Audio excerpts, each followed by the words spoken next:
नमस्कार मंडळी, श्री स्वामी समर्थ. स्वागत आहे तुमचं माझ्या यूट्यूब चॅनलवरती. आजचा दिवस तुम्हा सर्वांना खूप छान, सुखाचा, आनंदाचा आणि समाधानाचा जाऊ देत, हीच मी स्वामींच्या चरणी प्रार्थना करते आणि आजच्या या नवीन व्हिडिओला सुरुवात करते. पण त्या अगोदर तुम्ही माझ्या चॅनलवरती जर नवीन असाल तर चॅनलला पण लगेच सबस्क्राईब करा आणि कमेंटमध्ये श्री स्वामी समर्थ लिहायला अजिबात विसरू नका. आठवण सूर्याची, साठवण स्नेहाची, कणभर तीळ आणि मनभर प्रेम, गुळाचा गोडवा मनात साठवून नात्यांमध्ये स्नेह वाढवूया आणि तिळगुळ घ्या, गोड गोड बोला. या प्रेमळ शब्दांसह तुम्हा सर्वांना मकर संक्रांतीच्या मनापासून हार्दिक शुभेच्छा.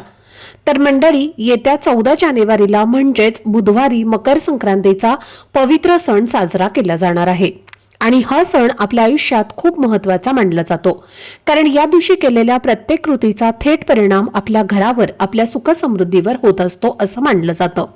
अनेकांना माहिती नसेल, पण मकर संक्रांतीच्या दिवशी चुकूनही 3 खास वस्तू कोणालाही देऊ नयेत असं सांगितलं जातं. कारण जर या वस्तू या दिवशी दान केल्या किंवा कुणाला दिल्या गेल्या तर घरात वास करणारी माता लक्ष्मी नाराज होऊन घर सोडून जाऊ शकते आणि तिच्या जागी अलक्ष्मीचा वास होऊ लागतो, ज्यामुळे हळूहळू घरात अडचणी, गरिबी आणि दरिद्रता वाढू शकते.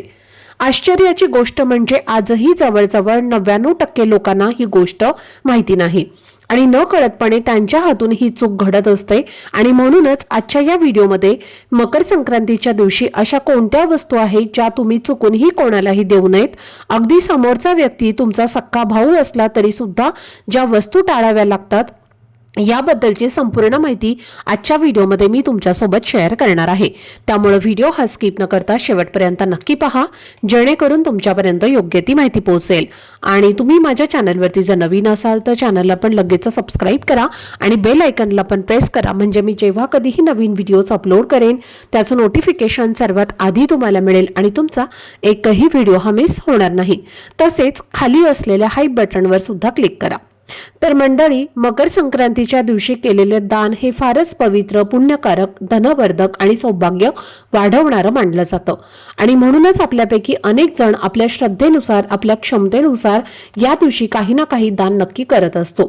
कारण असं मानलं जातं की मकर संक्रांतीला केलेल्या दानाचं पुण्य हे लक्षपटीने वाढतं आणि आयुष्यात जेव्हा वाईट काळ येतो तेव्हा त्याचं दानाचं पुण्य हे आपल्याला आधार देतं, संकटातनं बाहेर काढतं आणि मार्ग दाखवतं.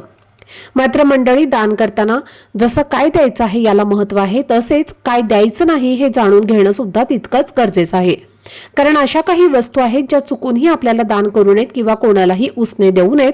कारण जर आपल्या घरातनं या वस्तू बाहेर गेल्या तर त्याचे परिणाम चांगले नसतात आणि त्याचा त्रास आपल्यालाच भोगावा लागतो. असं सांगितलं जातं की अशा वस्तू दान केल्यामुळे घरातील लक्ष्मीचं स्थान हळूहळू अलक्ष्मी घेते आणि घरात असलेली सुख समृद्धी कमी होऊ लागते आणि मनशांतीही नाहीशी होऊ लागते. आणि म्हणूनच मकर संक्रांतीच्या दिवशी ज्या वस्तू मी तुम्हाला पुढे सांगणार आहे त्या तुम्ही चुकूनही कोणाला देऊ नका. अगदी तुमच्याकडे कोणी मागायला आलं तरी सुद्धा त्या वस्तू देणं टाळा, कारण श्रद्धेपेक्षा योग्य माहिती महत्वाची असते. आता मंडळी, यंदा मकर संक्रांती 14 जानेवारी 2026 रोजी बुधवारच्या दिवशी येत आहे आणि मकर संक्रांतीचा हा सण केवळ 1 दिवसाचा नसून भोगी, संक्रांत आणि किंक्रांत असे एकूण 3 दिवस साजरा केला जातो. तसेच संक्रांतीपासून पुढे रथसप्तमीपर्यंत अनेक घरांमध्ये हळदी कुंकू, वाण वाटप आणि दान धर्माचे कार्यक्रम सुद्धा केले जातात.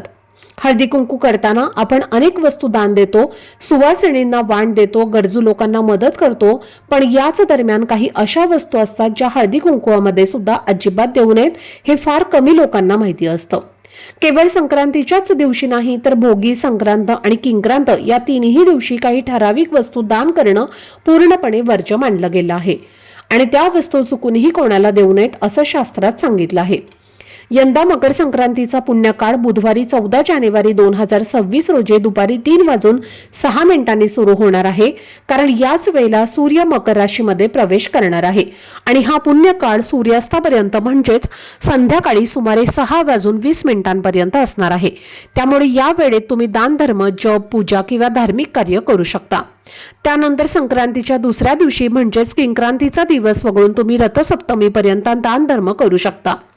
मकर संक्रांतीच्या निमित्ताने आपण गरजू लोकांना मदत करतो, सुवासिनींना हळदी कुंकू देतो, वाण देतो, पण हे सगळं करत असताना कोणत्या वस्तू द्यायच्या नाहीत याची माहिती असणं फार गरजेचं आहे. एवढंच नाही तर ज्योतिषशास्त्रानुसार मकर संक्रांतीच्या दिवशी काही वस्तू दान करणं जितकं वर्ज्य आहे तितकंच काही वस्तू खरेदी करणं सुद्धा अपशकुन मानलं जातं. आणि म्हणूनच या दिवशी काय द्यायचं, काय देऊ नये, तसेच काय खरेदी करायची याची योग्य माहिती असणं तुमच्या घराच्या समृद्धीसाठी खूप महत्त्वाचं ठरू शकतं. तर आता यातली पहिली वस्तू आहे ती म्हणजे झाडू. आता आपल्या घरामध्ये सणवार म्हटलं की झाडू खरेदी ही आलीच, कारण आपण आपल्या घरामध्ये काही सणवार असले तर त्या निमित्ताने झाडू विकत घेत असतो.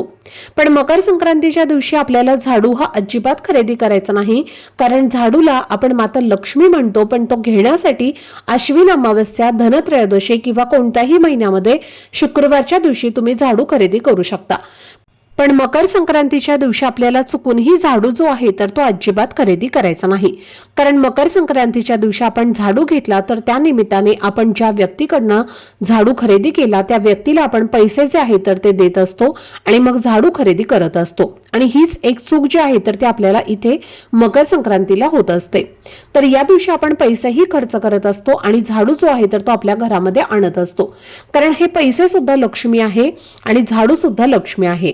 आणि म्हणून ही चूक जर आपण मकर संक्रांतीला केली तर माता लक्ष्मी आपल्यावरती नाराज होऊन आपल्या घरातनं काढता पाय घेते आणि परिणामी घरात गरिबी दरिद्रताही येत असते. आणि म्हणूनच चुकूनही तुम्ही यंदा मकर संक्रांतीला झाडूची खरेदी जी आहे तर ती करू नका.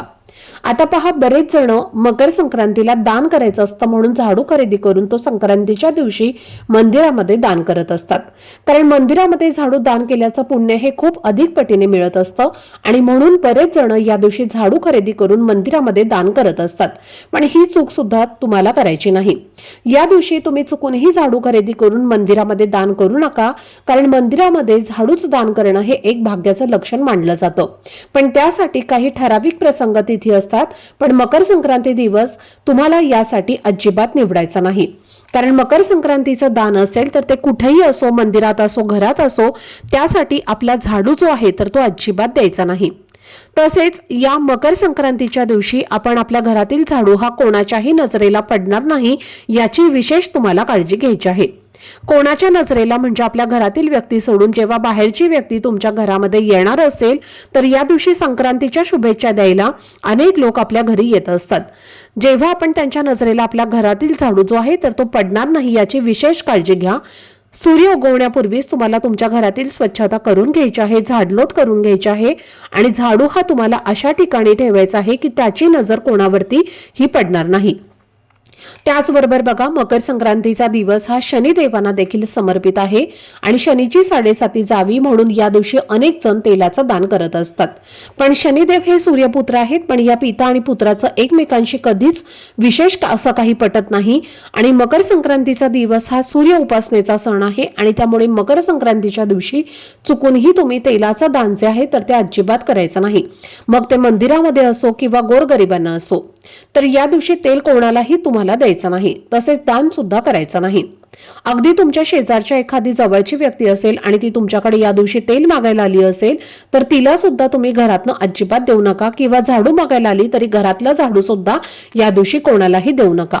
त्याचबरोबर बघा, आपण मकर संक्रांतीपासून ते रथसप्तमी पर्यंत आपल्या घरामध्ये हळदी कुंकवाचा कार्यक्रम सुद्धा करत असतो आणि बऱ्याच महिला हळदी कुंकू हे मकर संक्रांतीच्या दिवशी संध्याकाळीच करत असतात.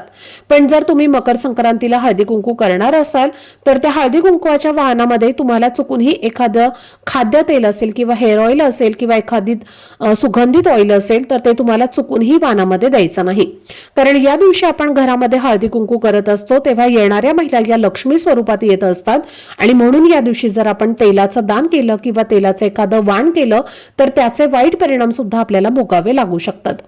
त्याचबरोबर तुम्ही मकर संक्रांती निमित्त संक्रांतीपासून ते रथसप्तमी पर्यंत हळदी कुंकू करत असाल तर हळदी कुंकू करताना अशा काही वस्तू आहेत ज्या चुकूनही तुम्हाला वाण म्हणून द्यायच्या नाहीत.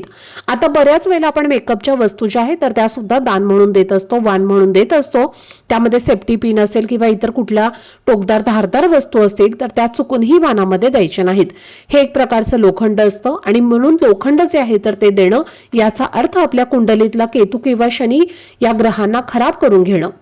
किंवा आपल्या कुंडलीमधून आपण त्या ग्रहांना कमजोर करत आहे आणि म्हणून ज्योतिषशास्त्रानुसार अशा भेटवस्तू देणं हे निषिद्ध मानलं गेलं आहे।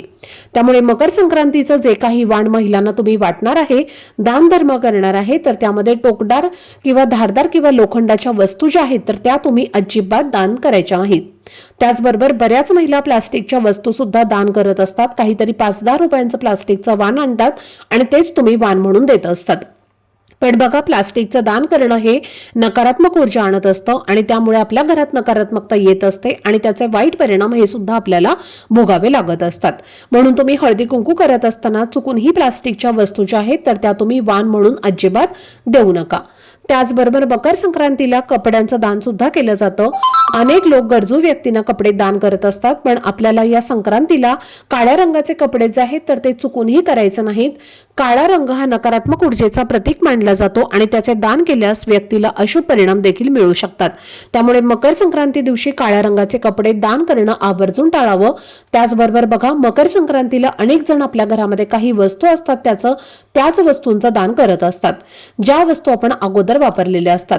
पण जेव्हा आपण दुसऱ्यांना दान करतो तेव्हा त्या वस्तू चांगल्याच असायला हव्या। वापरलेल्या वस्तूंचं दान केलं तर आपण स्वतः आपल्या घरातील दरिद्रताही इतरांना देतो, जे पूर्णपणे चुकीचं आहे आणि म्हणून वापरलेल्या वस्तू तुम्ही चुकूनही या दिवशी दान करू नका। आता आपण पाहूया की मकर संक्रांतीला अशा कोणत्या वस्तू आहेत ज्या वस्तूंचं दान केलं जातं आणि या वस्तू दान केल्याने याचा आपल्याला खूप अधिक पटीने पुण्य मिळतं। तर पहा, मकर संक्रांतीला तुम्ही तिळाचं दान करायचं आहे। आता तिळाचं दान का करायचं आहे तर बघा, संक्रांतीच्या दिवशी शनी महाराजांचं घर जळून खाक झालं होतं आणि त्या घरामध्ये फक्त काळे तीळ शिल्लक होते आणि याच दिवशी सूर्यदेव हे शनी महाराजांच्या घरी येणार होते आणि याच दिवशी येऊन ते तिथे वास्तव्य करणार होते आणि घर जळाल्यामुळे घरामध्ये फक्त काळे तीळच शिल्लक होते आणि शनिदेवांनी ते सूर्यदेवांना काळे तीळ देऊनच त्यांचं स्वागत केलं होतं आणि म्हणून या दिवशी असं वरदान दिलं आहे की जो कोणी या दिवशी सूर्यदेवांना काळे तीळ अर्पण करेल किंवा तिळाचं दान करेल त्या व्यक्तीचे सर्व संकट दुःख हे दूर होतील आणि म्हणून तुम्हाला या दिवशी तिळाचं दान हे नक्की करायचं आहे। त्यासोबतच जानेवारी महिन्यामध्ये भरपूर थंडी असते, म्हणून तुम्ही गरजू व्यक्तींना, गरीब व्यक्तींना ब्लँकेट, नवीन कपडे सुद्धा दान करू शकता। त्याचबरोबर या दिवशी तुम्ही तांदळाचं दान देखील करू शकता, डाळी दान करू शकता, गुळ, शेंगदाणे सुद्धा या दिवशी दान करणं हे अतिशय शुभ मानलं जातं। या दिवशी तुमच्या घरी एखादा गरजू व्यक्ती किंवा एखादा ब्राह्मण आला तर त्याला रिकाम्या हाताने तुम्ही पाठवू नका। काहीतरी दान तुम्हाला या दिवशी नक्की करायचं आहे, त्याचे तुम्हाला अनेक पटीने पुण्य जे आहे तर ते प्राप्त होते। व्हिडिओमध्ये आपण मकर संक्रांतीच्या निमित्ताने करण्याचा दान धर्म असेल किंवा हळदी कुंकवाच्या निमित्ताने द्यायचे वाण वस्तू असतील त्यामध्ये कोणत्या वस्तू घेणं टाळायचं आहे याबद्दलची संपूर्ण सविस्तर माहिती पाहिलेली आहे। तर हीच माहिती मला तुमच्यासोबत शेअर करायची होती। आजचा हा व्हिडिओ जर तुम्हाला आवडला असेल, माहितीपूर्ण वाटला असेल तर व्हिडिओला लाईक, शेअर आणि चॅनलला सबस्क्राईब नक्की करा। भेटूयात पुढच्या व्हिडिओमध्ये, तोपर्यंत सर्वांना श्री स्वामी समर्थ।